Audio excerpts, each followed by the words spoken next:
I bought new wipers for the truck, and I gotta say, that's a very funny looking box.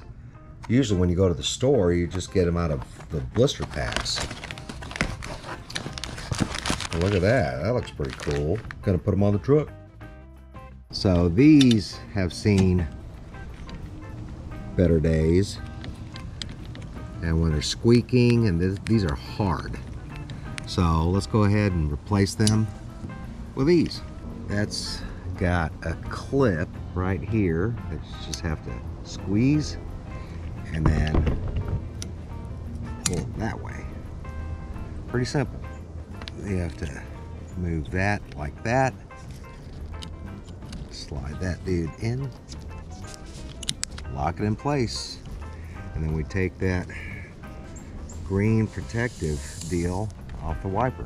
Pretty simple. Squeeze the clip, bring it back. Open that dude up.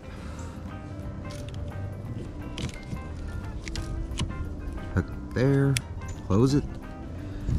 Slide that green protective thing off the blade. Easy peasy.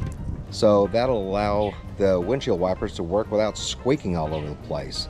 Plus, these old ones get pretty dry rotted. If you really want them to last, you could put some silicone spray on it, and that'll keep that rubber pliable. Thanks for watching. If you have any comments, criticisms, or questions, put them in the comments below. And until next time, you have a terrific rest of your day.